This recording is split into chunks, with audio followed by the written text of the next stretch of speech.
나누실 말씀은 계시록 20장 4절부터 6절입니다. 제가 봉독하겠습니다. 또 내가 보좌들을 보니 거기에 앉은 자들이 있어 심판하는 권세를 받았더라.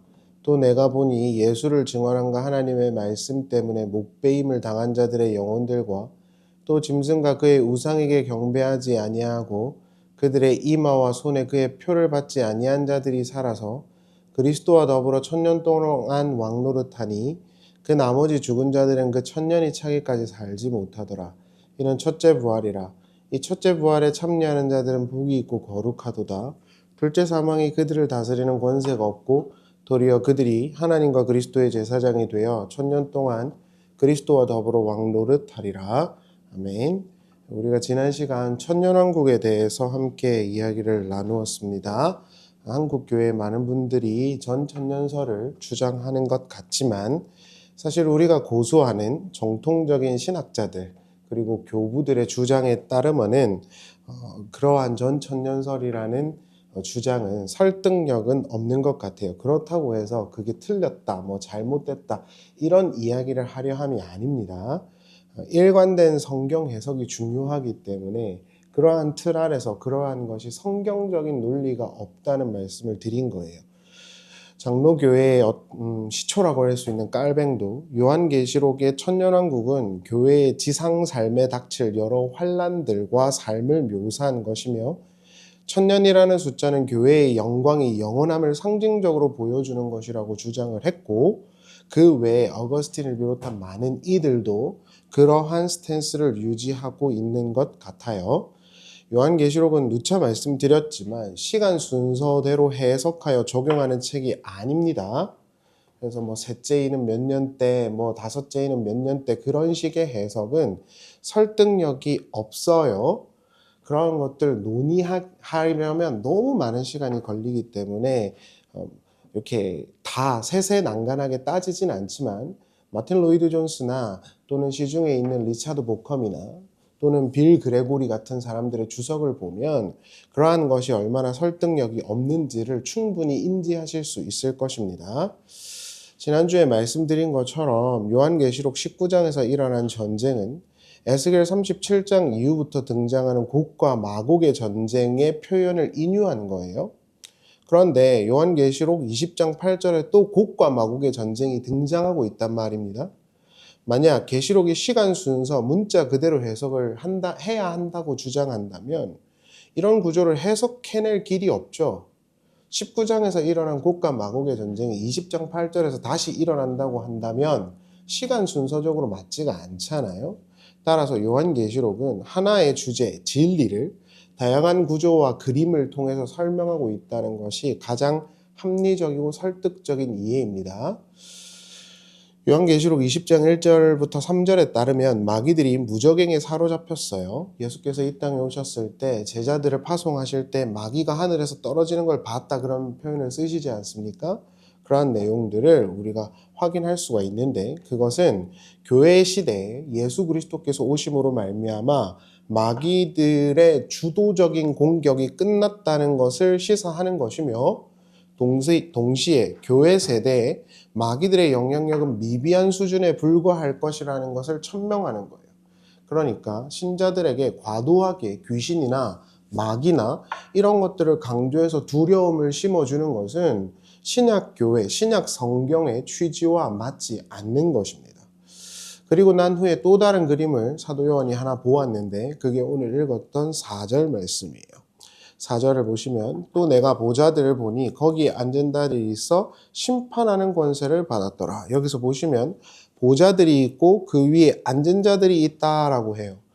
공중권세를 잡은 자 마귀들이 그 힘을 잃었기 때문에 이제 그 자리에 그리스도와 그리스도의 백성들이 올라가서 모든 만국을 치리하는 그림을 천명하는 서술이에요. 그러나 이 서술 이후에 우리가 생각하는 것과는 조금 다르고 어색한 부분이 등장을 하는데 그 뒤에 보시면 이런 말씀이 있죠. 내가 보니 예수를 증언한가 하나님의 말씀 때문에 목배임을 당한 자들의 영혼들과 또 짐승과 그의 우상에게 경배하지 아니하고 그들의 이마와 손에 표를 받지 아니한 자들이 살아서 이렇게 나오죠. 여러분 생각하셨을 때 왕 이러면 심상이 뭐죠? 승리하는 장군 또는 개선장군 뭐 이런 느낌이어야 하지 않나요? 그런데 여기서 보시면 왕들이 있고 거기 보좌들이 있는데 거기 있는 사람들을 보니까 하나같이 주님과 주님의 말씀으로 인해서 고난과 수모와 박해를 당한 자들이 있었다 그래요. 이것이 하나님 나라의 왕이야 라는 선언을 해주고 있는 거예요. 하나님의 말씀을 듣고 간직하며 순수하게 살아간 신자들이 세상에서 고난과 고통을 당할 것이며 심지어 죽임을 당하게 되었다라고 서술하는 거예요. 그래서 이러한 고난당하는 성도들의 심상들이 왕과 보좌라는 심상과 좀 어색하잖아요. 우리가 생각하는 왕은 화려한 의복, 용포를 입고 왕관을 써야 될 것 같은데 죽임과 고난을 당한 영혼들이 그 위에 있었다라는 서술을 하고 있는 거예요. 그러나 복음을 제대로 이해하는 사람들에게 있어서 이런 건 전혀 어색하지 않죠. 복음은 고난당하신 그리스도께서 세상의 권세자들을 십자가로 이기셨다는 것을 선포해요. 세상 제국의 왕들처럼 짓밟고 짓밟는 식의 구조가 아니에요. 따라서 마귀들이 그 힘의 권세를 잃어버렸지만 그렇다고 해서 성도들이 그 위에서 똑같이 폭압적이거나 폭력적이거나 과시적인 모습으로 왕의 행세를 할 수가 없는 거예요. 왜냐하면 하나님 나라는 이 세상의 왕과는 이미지가 아예 다르기 때문이에요. 요한계시록 5장에 보면 예수님께서 등장하시는데 죽임을 당한 어린 양으로 등장하시죠. 그러한 심상들이 계속해서 표현되고 있는 것이고 그게 성경의 선언입니다. 하나님 나라는 제국적이고 힘적인 자들의 나라가 아님을 보여주는 거란 말입니다. 따라서 하나님 나라와 말씀을 갖고 자신의 땅적 목심도 빼앗긴 자들이 그리스도와 더불어 살아서 하나님 나라를 통치한다는 선언은 그들의 그러한 헌신과 수고가 헛되지 않을 것임을 분명히 하는 것이죠. 니네가 틀린 게 아니야 이런 뜻이에요. 여기서 우리가 한 가지 정리해야 하는 것이 있는데 그건 첫째 부활입니다. 첫째 부활은 전 천년설을 믿는 사람들에게는 문자 그대로 신자들이 육적인 부활을 하는 것으로 이해를 하는 것 같아요. 그렇다라고 한다면 첫째 부활에 참여하려 그러면 문자 그대로 뭘 해야 되죠? 목배임을 당해야 합니다. 그런데 목배임을 당하지 않은 자들은 그럼 다 첫째 부활에 못 들어가는 거잖아요. 문자 그대로 해석을 하는 거니까. 이런 일관성이 깨진다는 겁니다. 문자 그대로 주장을 하면은. 그러니까 첫째 부활에 누가 들어가냐? 하나님의 말씀과 예수의 증언 때문에 목배임을 당했다 그랬잖아요. 그럼 문자 그대로 해석을 하려 그러면 어떻게 해야 되냐면 하나님의 말씀 때문에 목이 잘린 사람들만 첫째 부활에 들어가는 거잖아요. 그런데 여기선 또 교묘하게 바꾼단 말입니다. 이거는 뭐 의미론적이라고. 그럼 천년왕국도 의미론적으로 해석을 해야 하잖아요. 그게 일관적인 틀이잖아요. 그러니까 이런 식의 주먹구구식의 성경 해석은 성도들에게 혼란을 야기할 수 있어요. 천하무적 아르뱅주의라는 책처럼 코에 걸면 코골이, 귀에 걸면 귀골이식의 그런 성경 해석을 하게 한다는 말입니다.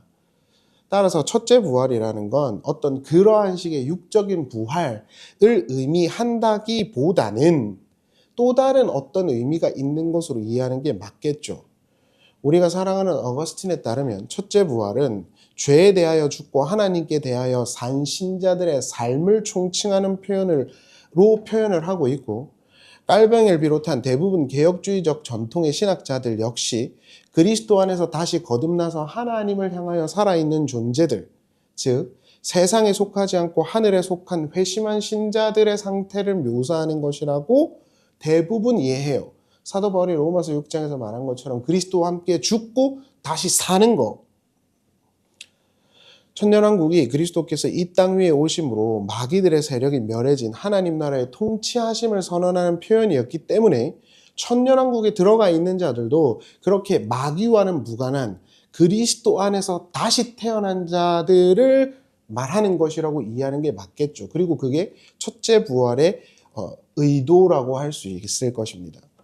이들은 이후에 있을 그리스도의 재림과 부활의 날에 심판대에서 선언될 둘째 사망의 해를 당하지 않겠죠. 그렇죠? 그리스도를 믿는 자는 그 심판에서 넘겨짐을 당하는 거잖아요. 구원을 받는 거잖아요. 근데 이 땅에서 그리스도를 믿고 그리스도와 함께 죽고 다시 산 자들이 그렇게 되는 거잖아요. 하나님 나라에서 영원한 생명을 사는 거잖아요. 그렇게 이 땅에서 하나님과 하나님의 아들 그리스도 예수를 믿고 그분 안에 들어가서 영생을 누리는 자들, 육적인 생명에서 단절된 자들, 세상과는 구별된 자들, 하늘적 존재로 아나바이노, 이렇게 거듭난 자들, 다시 일어난 자들, 그들이 첫째 부활에 참여하고 있는 것이라고 보는 게 합리적이겠죠. 실제로 이 첫째 부활에 참여한 자들, 곧 그리스도 안에서 거듭나서 하나님의 통치를 경험하면서 살아가는 신자들은 육적으로 죽었다 해서 죽은 것이 아니죠. 그래서 둘째 사망의 해를 안 받는 겁니다. 이걸 기억하셔야 돼요. 이 땅에 하나님 나라에 동참하지 못한 자들은 이미 다 죽었잖아요. 그러나 하나님 나라에 동참한 자들은 그리스도 안에서 다시 살았잖아요. 바울이 로마서에서 말한 것처럼. 그렇게 다시 산 자들이 하나님 나라를 누리고 있는 상태가 천년 왕국인 거예요. 이게 소위 말하고 있는 어거스틴을 비롯한 많은 교부들이 말했던 상징적 해석이잖아요. 그리고 요한계시록을 관통하고 있는 해석의 틀이기도 하고요. 그런 사람들이 나중에 그리스도께서 이 땅에 재림하실 때 백보자 심판이 열릴 텐데 그때 다시 심판을 받을 이유가 있습니까? 없습니까? 없다 말이에요. 따라서 이렇게 하나님의 아들이신 그리스도를 믿고 그분의 말씀을 듣고 하늘에 대하여 하나님께 대하여 산 자들은 육적 죽음은 죽음이 아니란 말입니다. 이러한 논리가 성립이 되는 거예요. 그럼 영혼 불멸이라는 거냐? 플라톤이 말했던 그것도 아닙니다. 몸의 부활이 반드시 있습니다. 많은 사람들이 착각하는 게 이렇게 내가 그냥 영혼들이 둥둥 떠다니면서 천국 가는 거, 이게 성경이 말하는 마지막 신자의 어떤 스테이션이 아니에요. 그리스도와 같이 영광의 몸으로 덧입는 것이 반드시 있습니다. 그래서 플라톤의 그 영혼 불멸설과는 다른 거예요. 자유주의 신학자들이 비판하는 것처럼 그런 식의 논리 구조가 아니란 말입니다. 요한복음 5장 24절에 가면 이 구조가 그대로 등장을 해요.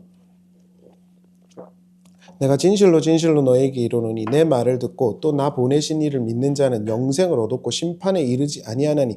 여기서 보시면 내 말을 듣고 나 보내신 자를 믿으면 영생을 얻었다 그랬잖아요. 이게 다시 사는 거란 말이에요. 그래서 심판에 이르지 않는데요. 그래서 첫째 부활에 참여한 자들은 둘째 사망의 해가 안 오는 거예요. 사망에서 생명으로 옮겼느니라. 진실로 진실로 너에게 이르노니 죽은 자들이 하나님의 아들의 음성을 들을 때가 오노니 곧 이때라. 듣는 자는 살아나래. 정확하잖아요. 너네 죽어있다. 근데 하나님의 아들인 나 그리스도가 말씀으로 진리를 가르쳐서 너네가 그걸 배우고 들었다. 그래서 니네는 이제 하나님 나라 안에 들어와서 영적으로 산 거야. 그래서 살아서라는 표현이 나오는 거예요. 그렇기 때문에 너희는 죽지 않아, 이런 뜻입니다. 그래서 우리가 한 가지 위로를 얻을 수 있는 것이 있죠. 저는 개인적으로 육신의 죽음을 무서워해요. 부끄럽지만 저는 이 목숨 아무것도 아니다라고 말하는 사람들이 부러워요. 저는 예전부터 죽음 자체가 두려워서요. 경험하지 못하는 거니까요. 그런데 이 천년왕국에 대해서 다시 묵상을 하면서 그 죽음에 대한 인식이 완전히 잘못됐다는 걸 다시 한 번 더 확인을 했어요. 성경은 믿는 자들에게 육체의 죽음은 죽음이 아니라고 단언합니다. 그걸 믿으십니까? 최종적인 부활의 날이 있을 것이고 그때 영광스러운 몸을 입겠지만 그 날이 오기 전까지 우린 무덤 속에서 그냥 죽은 상태로 있는 것이 아니라 우리가 형용할 수 없는, 분명히 죽지 않고 살아있는 어떤 상태와 존재로 있을 것임을 성경이 분명히 말하고 있어요. 그래서 나 믿는 자들은 죽지 않는다, 이런 말을 하는 거예요. 그러니까 우리가 생각하고 있는 죽음이라는 개념 자체를 바꿔줘야 한다는 것이죠. 성경에서 말하는 죽음은요. 단순히 플라톤을 비롯한 그리스 철학자들이 말했던 영혼 불멸설에 관한 이야기와는 그 결이 달라요. 왜냐하면 그들은 이 몸적인 것 자체를 부정하잖아요. 그러나 성경은 몸의 부활을 말한다니까요. 그래서 다른 겁니다. 그들은 영혼이 불멸한다고 주장하는 것에 방점이 있지만 성경은 몸을 무시한 영혼 구원설을 말하지 않아요. 성경은 분명히 몸의 부활이 있을 거라고 말하죠. 어떤 이들은 몸의 부활을 부정하지만 만약에 몸의 부활이 없다고 한다면 그리스도교는 거짓이 됩니다. 그래서 저는 몸의 부활을 부정하는 사람들은 개인적으로는 이단에 가깝다고 생각해요. 그러나 몸의 부활이 오기 전에 신자들은 과연 어떤 상태로 있습니까? 그저 죽은 것입니까? 무덤에서 자고 있는 것입니까? 아닙니다. 성경은 몸의 부활의 날이 오기 전에 중간적 상태로 신자들이 있게 될 것인데 그것은 우리가 형용할 수는 없지만 우리가 인지하고 있는 그 죽음은 아니란 말이에요. 죽지 않는다고요. 예수님께서 아브라함과 이삭과 야곱의 하나님은 살아계시다 그랬죠. 죽은 자의 하나님이 아니라 그랬어요. 그럼 아브라함과 이삭과 야곱은 죽은 거예요? 산 거예요? 산 거란 말입니다. 살아있는 거예요. 그들의 육적인 죽음의 유무는 살아있음을 결정하지 않아요. 이 땅에 있는 많은 사람들은 그럼 다 살아있는 거 아니냐? 영적으로 죽어있는 거라니까요. 거기에서 하나님의 말씀, 하나님의 아들, 그리스도가 전한 진리를 듣고 살아난 자들이 산 거라니까요. 그들 속에 하나님 나라가 이루어지고 우리가 살고 있잖아요. 하나님의 통치를. 그럼 그게 하나님 나라잖아요.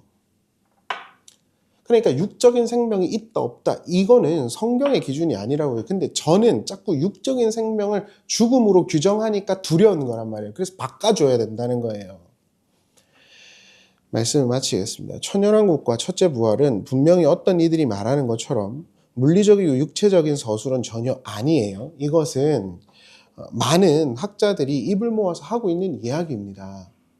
물론 그분들이 주장하는 걸 완전히 틀렸으니까 너는 이단이다 이런 이야기를 하는 게 아니라 성경 해석적 차원에서 이게 더 낫다고 프로포즈를 하는 거예요.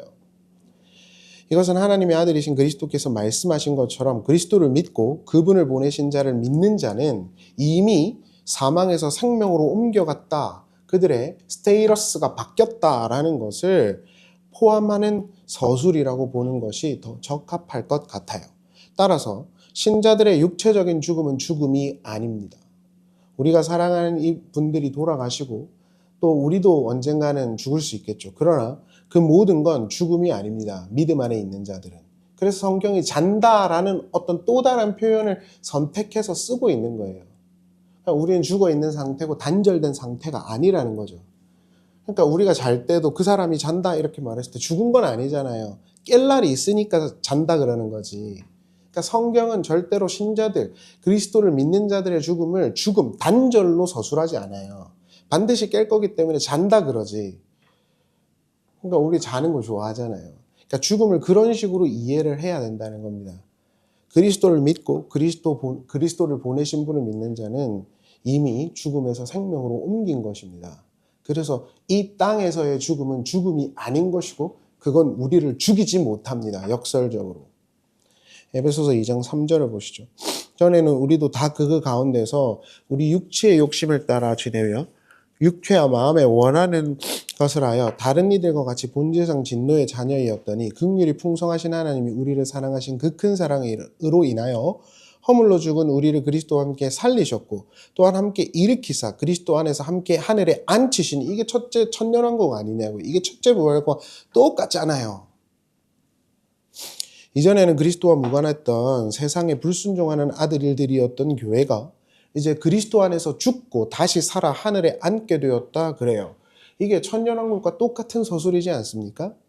그들의 삶은 세상의 왕들처럼 이기는 폭군이 아니라 인내와 수고의 삶일 거예요. 왜냐하면 그들이 따라가는 참된 왕이신 그리스도가 그렇게 사셨거든요. 따라서 인내의 삶을 살면서도 그리스도의 증거를 믿고 간직함으로 영적인 이스라엘, 그 옛날 하나님께서 너는 내 나라, 나의 왕과 제사장 역할을 수행할 거라고 했던 그 이스라엘의 삶을 신자들 속에서 회복하게 되는 것이죠. 따라서 그리스도를 믿고 그분 보내신 자를 믿는 자는 이미 마귀나 사망이 다스릴 권세가 없습니다. 이것을 기억하십시오. 마귀나 사탄이 우리를 다스릴 권세가 없다고요. 그러니까 지나치게 귀신, 마귀 이런 거 강조하지 말라고요. 그리고 그러한 것들을 지나치게 강조해서 신자들에게 두려움을 주는 것이 과연 성경적 서술입니까?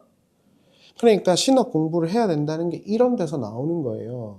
그러니까 어중이 떠중이들 신학 공부도 안 하고 성경 연구도 안 하는 사람들이 자극적인 걸 또 주워 들어와가지고 성경을 가르친다고 떠드는 거거든요. 복음은 우리를 편안하게 하지 불안하게 하지 않습니다. 복음은 영원한 진리와 평안과 생명을 향하게 하는 것이지 어줍지 않은 마귀나 사탄, 귀신 따위, 사망 따위들이 신자들을 두렵게 할 수 있다고 가르치지 않아요. 그들은 이미 우리에게서 벗어난 거라니까요. 그리스도께서 말씀하셨잖아요. 하늘에서 마귀들이 떨어지는 걸 봤다고. 그들은 아무것도 아니라니까요. 그리스도 안에서 그리스도를 믿고 하나님의 말씀을 따라 진리를 따라 살아가는 사람들은 마귀가 조금 더 영향을 끼칠 수 없다 말입니다. 그러니 그 믿음과 인내의 길을 열심히 걸어가라고 지금 요한계시록이 말하는 것입니다. 물리적으로 있든 없든 중요하지 않아요. 뭐 있으면 어떨 거고 없으면 어떨 거예요. 우리가 지금 하나님 나라를 살고 그리스도와 함께 하나님 백성이 되었다는 게 중요한 거지. 뭐 이게 해석이 누가 옳다 그러다 뭐가 중요하냐고요. 여러분, 성경을 통해서 우리가 위로를 얻고 확신을 얻어야 하는 것은 그리스도를 믿는 자들에게는 이러한 사망과 저주의 권세가 없다는 것입니다. 그 속에서 자유를 얻는 우리가 되기를 바랍니다. 기도하시겠습니다. 하나님, 우리와 함께 해주시고 그 어떤 마귀와 세상 권세가 우리를 다스릴 권리가 없다는 것을 깨달아 주님 안에서 평안하게 하여 주시옵소서. 예수님의 이름으로 기도합니다. 아멘.